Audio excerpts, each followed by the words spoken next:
안녕하십니까. 기독교 7대 교리 신현수 목사입니다. 기독교에는 7가지 교리가 있습니다. 먼저 성경에 대한 교리, 보통 계시론, 성경론이라고 말하지만 론은 이론입니다. 성경에 대한 교리라고 말하는 게 정확합니다. 두 번째는 하나님에 대한 교리, 인간에 대한 교리, 그리스도에 대한 교리, 구원에 대한 교리, 교회에 대한 교리, 종말에 대한 교리, 이렇게 7가지로 구성되어 있습니다. 오늘은 제2강 종교란 무엇인가에 대해서 말씀드리겠습니다. 첫 번째는 종교의 본질, 두 번째는 종교의 기원, 세 번째는 종교의 자리, 네 번째는 기독교와 이방 종교의 차이점에 대해서 말씀드리겠습니다. 기원 후 1세기경 영웅전을 쓴 것으로 유명한 헬라의 플루타이크가 나는 정부를 조직하지 못한 백성과 도시와 법률을 가지 못한 민족은 많이 구경했어도 신과 신당을 가지지 못한 백성이나 민족을 본 적이 없다고 말했습니다. 칼빈은 기독교의 강요에서 인간의 신의식은 인간 마음속에 선천적으로 심겨지는 것이라고 말했습니다. 이것을 종교의 씨앗이라고 말합니다. 이 의식은 선천적으로 부여받아 인간의 마음속에 자리 잡고 있는 것으로서 어느 누구도 이것을 부정할 수 없습니다. 그러므로 창세 이후 어떤 순간이라도 종교가 없는 지역이나 가정이나 국가는 존재하지 않았습니다. 그 가운데 모든 인간들의 마음속에 새겨진 신의식을 무언죽에 나타내는 고백이 있었습니다. 참으로 우상 숭배자들까지도 이런 종교성에 충분한 증거가 되는 것이라고 말하였습니다. 그렇다면 첫 번째, 종교의 어원적인 정의는 종교란 신과 인간이 영적인 연합을 계속하는 것입니다. 일시적으로 하는 것이 아니라 순간적으로 찰나로 끝나는 것이 아니라 계속해서 진행하는 것입니다. 어거스틴은 종교는 인간이 하나님께로 다시 돌아간다, 기속한다는 뜻으로 말하였습니다. 이런 어원적인 정의는 인간의 근본적인 죄와 구속을 말하여 주지 못합니다.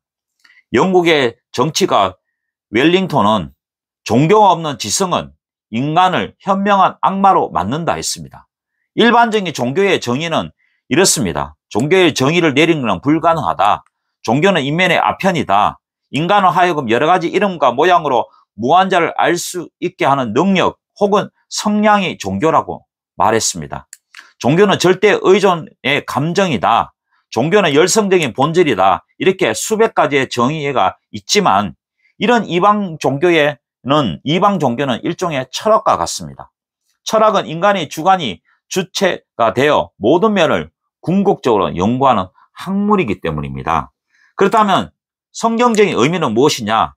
기독교는 인간이 오직 하나님을 경외하며 하나님의 계시에 대한 신앙과 경건한 행위입니다. 기독교가 구성되려면 3가지 단어가 중요합니다. 경외, 신앙, 행위가 3가지 단어가 있어야, 이런 3가지 구성 요소가 있어야 기독교가 성립되는 것입니다. 기독교는 하늘에서 내려온 하나님의 계시 종교이고 이방 종교는 인간의 내면에서 나온 우상 종교입니다. 죄인을 구원하는 기독교는 참된 종교이지만 이방 종교는 유사 종교입니다. 참된 종교의 모조품에 불과합니다. 그렇다면 종교의 5가지 특징이 있습니다. 첫 번째는 무엇을 믿든 인간은 믿지 않고는 살 수가 없는 것입니다. 옥스퍼드의 대학교 인류학자 마렛은 인간을 종교적인 인간이라 했습니다. 흔히 인간이란 무엇인가 해서 언어적 인간, 도구적 인간, 문화적 인간, 정치적인 인간이라 하지만 종교적인 인간이 가장 좋은 정의입니다. 고목 아래서 손을 비비는 송아지가 없고 사랑방에서 점을 치는 강아지도 없습니다. 종교를 가지고 있지 않는 인간이란 있을 수 없다는 것입니다. 두 번째는 인간은 본질적으로 종교적이고 영적인 존재입니다. 부족하고 불완전한 존재이기 때문에 인간은 인간과 다른 초월적인 신을 생각하고 찾게 되는 것입니다. 셋째는 인간이 만든 종교가 참된 종교인가? 종교에는 2가지 종교가 있습니다. 인간이 만드신 하나님, 인간을 만드신 하나님입니다. 넷째는 참된 종교의 출처는 기독교의 하나님이십니다. 기독교는 사람을 위하여 존재하는 행복주의적 의미로 종교를 생각하지 않고 오직 하나님을 위하여 존재하는 것으로 보는 하나님의 주권 교의입니다. 다섯 번째는 하나님 외에는 다른 신들을 섬기지 말라는 것입니다.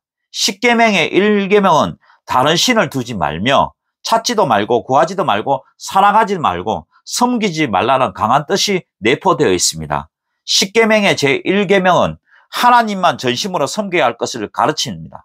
오늘날 인류의 모든 불행의 근원은 하나님을 부정하고 하나님의 관계를 단절한 것으로 기인합니다. 창세기는 죄의 결과로 하나님과 유리되어 방황하는 인간의 비참한 모습을 하나도 가감 없이 있는 그대로 기록해 두고 있습니다. 비참함으로 인해 인간의 모든 행복은 생명은 사라졌습니다. 이것을 회복하는 유일한 길은 예수 그리스도를 구주로 믿고 하나님과 단절된 관계를 회복하는 것입니다.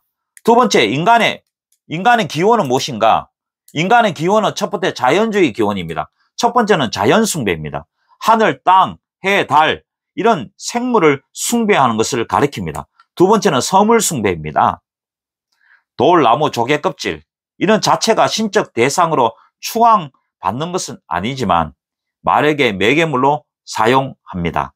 세 번째는 정령 숭배입니다.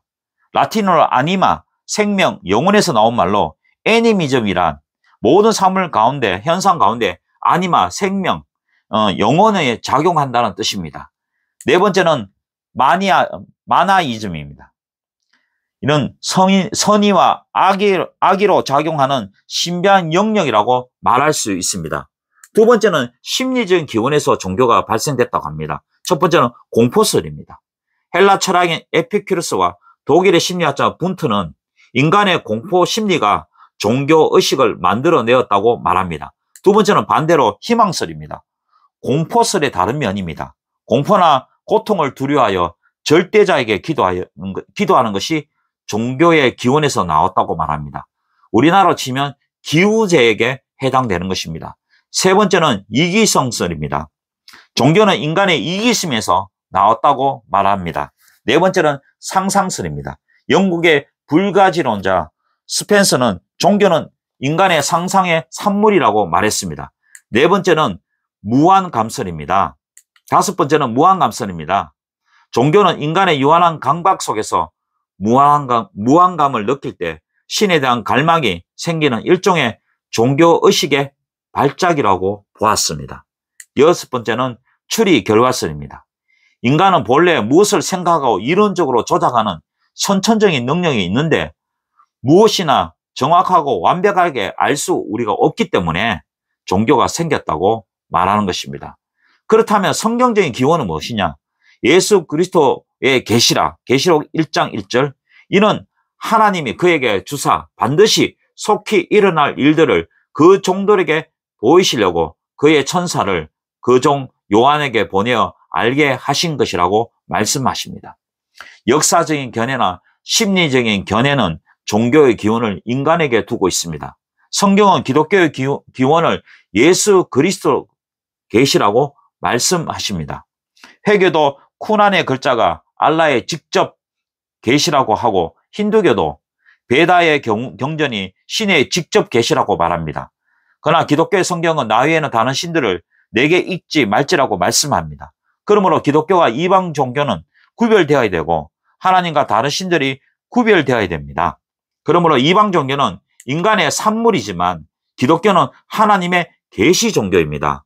하나님께서 계시한 계시에 대한 인간의 반응으로 나타나는 것이 기독교입니다. 타 종교는 인간의 힘으로 구원하는 자연 종교지만 기독교는 하나님께서 이미 예수 그리스도께서 성취하신 구원을 믿음으로 수담하는 계시 종교입니다.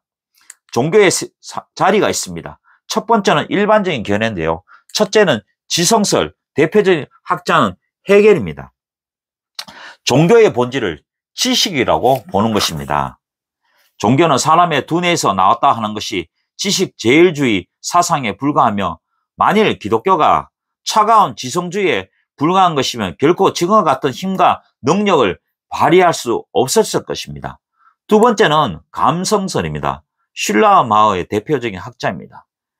하나님, 절대다 또는 무한자에 대한 절대 신뢰의 감정을 주장하는 견해입니다. 사실 종교에서 감정이라는 자리는 매우 중요한 자리입니다. 그러나 감정만 종교의 자리로 인정하는 것은 잘못입니다. 만일 종교에서 감정만을 중요시한다면 종교는 완전히 주관주의로 빠져들 것이며 절대적인 진리와 무관할 것이며 한낱 열광주의와 신비주의에 불과한 것으로 되어버릴 것입니다. 세 번째는 의지설입니다. 대표적인 학자는 칸트인데요. 이 칸트는요, 인간은 자기의 행동을 명령하는 양심의 소리를 자기가 스스로 느끼고 있는데 종교에서 인간의 양심에 의하여 규정된 의무를 신의 명령으로 인식한다면서 종교를 윤리와 동일시했습니다. 그렇다면 성경적인 개념은 무엇일까요? 바로 마음입니다. 고린도후서 4장 6절에 보면 어두운 데서 빛이 빛이라 말씀하시던 그 하나님께서 예수 그리스도의 얼굴에 있는 하나님의 영광의 아는 빛을 우리 마음에 비추셨느니라고 말씀합니다. 이 마음은요, 첫째요, 바로 지식과 감정과 의지의 중심 자소입니다. 지정의가 있는 중심 자소입니다. 두 번째는요, 마음은 도덕적 국민의 중심 자소입니다. 마음은 돌았으며 완악해지고 선택의 능력이 있으며 결심하기도 합니다. 또한 마음을 양심이라고 하며 양심을 바로 사용하라고 말합니다. 타락한 마음을, 갱신된 마음을 가리키는 것입니다. 셋째, 마음은 영혼의 중심 자소입니다. 마음은 종교의 중심지입니다. 사람은 마음으로 믿어 의에 이르게 되는 것입니다. 넷째는 신자들의 마음은 성령 하나님의 내주하시는 거주지입니다. 그러면 신자들의 마음은 순결해야 하며 마음의 할례를 받아야 합니다. 네 번째는 마지막으로 기독교와 이방 종교의 차이점이 있습니다. 첫 번째는요, 기독교와 이방 종교는 그 기원이 다릅니다. 기독교는 그 시작이 삼일체 하나님의 예정으로부터 시작되고 영원 전부터 시작되고 이방 종교는 저쪽으로 타락한 인간으로 진화된 일종의 철학에 불과합니다. 두 번째는 기독교와 이방 종교는 그 교주가 다릅니다. 이방 종교의 교주는 타락한 사람이지만 기독교의 교주는 우리 구주 하나님 곧 예수 그리스도이십니다. 세 번째는 기독교와 이방 종교는 그 경전이 다릅니다. 이방 종교는 사람을 중심에서 나온 것을 가르치며 연구한 것을 사람에게 가장 옳고 바르다고 생각한 것을 경전으로 삼고 있습니다. 그러나 기독교의 경전은 사람의 생각이나 지식에서 나온 것이 아니고 하나님부터 나온 명령, 교훈, 예언, 언약 등을 성령님의 감동하심으로 받은 사람들이 하나님께 받은 성경 말씀을 경전으로 삼고 있습니다. 네 번째는 기독교와 이방 종교는요, 노력이 다릅니다. 이방 종교는 인간의 생각으로서 행위를 시작하고 활동하며 효력을 가집니다. 심판을 두고 선악에 대한 보응이 있으리라 하여 인간을 중심으로 선에 주력한 것이 이방 종교들의 노력입니다. 그러나 기독교는 인간의 비에 맞든지 안 맞든지 인간의 지식에 합하든지 배치하든지 인간에게 손해가 되든지 이익이 되든지 간에 자기와 모든 사람을 초월하여 하나님의 영광과 진리의 명령에 순종하는 믿음으로 행하는 것입니다. 그러므로 언제 어디서 무엇을 할지라도 그리스도 안에서 성경의 진리의 말씀대로 믿고 순종하며 교훈과 책망으로 그리스도를 닮아가고 예언과 약속을 소망하며 언약을 이행하는 믿음이 그리스도인들의 노력입니다. 마지막으로 기독교와 이방 종교는 그 소망이 다릅니다. 이방 종교의 소망은 이 땅에 있고 인간의 수양이 있지만 기독교의 소망은 이 땅에 있는 것이 아니라 저 하늘나라에 소망이 있고 자기 수양으로 끝나는 것이 아니라 예수 그리스도의 형상을 본받아 온전하고 구비하여 조금도 부족함이 없는 자가 되고 하나님을 기쁘시게 하고 영원하게 함으로 만물을 하나님의 은혜로 충만하게 하는 것이 소망입니다. 이방 종교는 주관과 자율과 인본의 도라고 하면 기독교는 객관과 타율과 신분의 도인 것입니다. 오늘은 여기까지 하고 다음에는 제3강 계시란 무엇인가에 대해서 뵙도록 하겠습니다. 감사합니다.